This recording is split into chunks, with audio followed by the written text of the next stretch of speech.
Trump published, look, it's on my Telegram channel. He published his hallucination.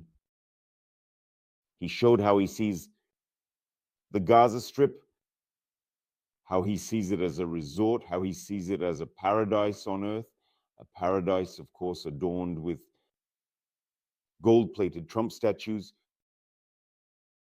former Hamas members, repentant and tearful, who carry Vuitton suitcases for the vacationers and cruise between luxurious palm trees in a Rolls Royce. The picture is actually frightening. What the artificial intelligence drew under Trump's guidance shows how, unfortunately, primitive, simplistic, and stereotypical Donald's world is, if he truly sees reality exactly like this, without adjustments for thousands of objective factors, phenomena, and obstacles, then of course things are very bad. Because those who carry simple images in their heads are not much different from the representatives of the Russian world with their images, because Putin has something similar in his head, only his visions are adorned with crosses and the corpses of those he hates. In general, Trump's supporters, surely at his instigation, want to change the American Constitution so that Trump would have the opportunity to be elected further. I think this reminds you of something. NBC reports on this. According to the long-established 22nd Amendment, the same head of state cannot be elected for more than 2 terms. Trump, for some reason, is starting this deadly risky game for himself. Perhaps he wants to provoke the US into a grand rebellion. Or he simply watched Putin's audacity and decided, like the Kremlin ghoul, to also reign forever, but in the White House.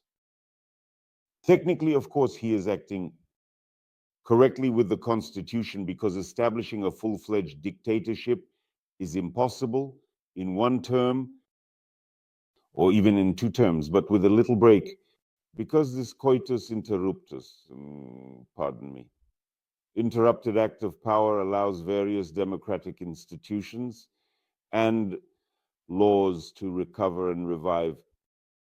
And when establishing autocracy, under no circumstances should these democratic institutions and legality be allowed to resurrect. But Trump in general was quickly figured out. You can also check out the details on my Telegram channel.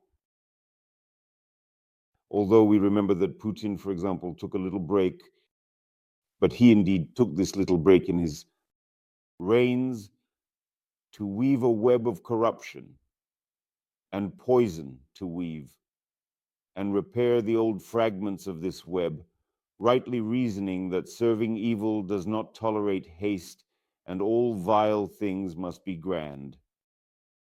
The presidential position wastes a lot of time on showmanship, that these generals are always puffing out their chests, asking to be pinned with some trinket in the Kremlin's interior. Then you need to find time to give each artist a bootlicking, the eternal ones, who travel with their delegations.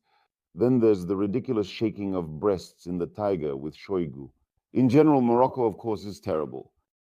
And there's no time left to properly either concrete over poison or plan murders and sabotage across Europe.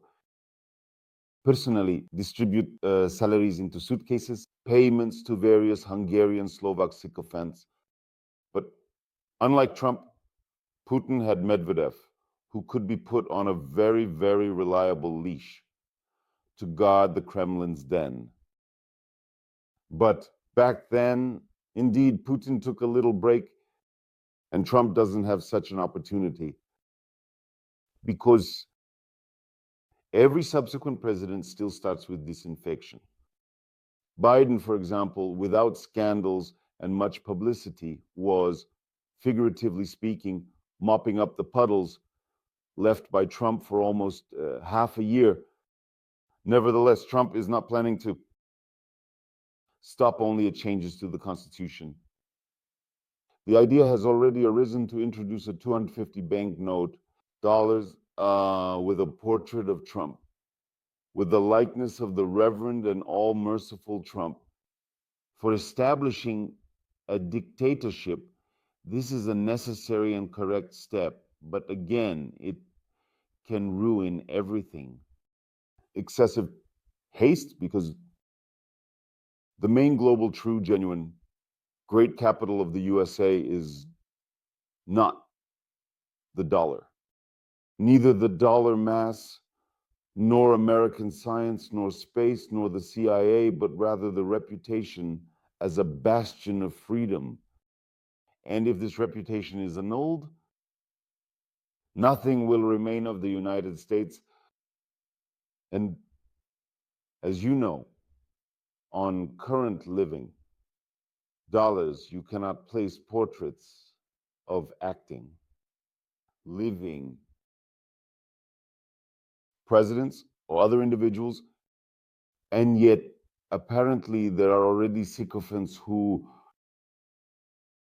demand amendments to lift the restrictions that do not allow Trump's face to be placed on the dollar.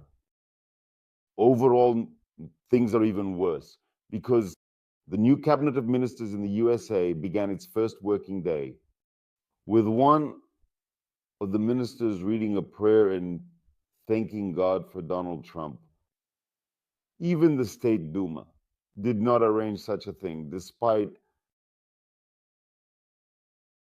its great need to fund. Well, I think that soon we will hear this from Okhotny Rayad as well, a prayer for Putin that will be mandatory.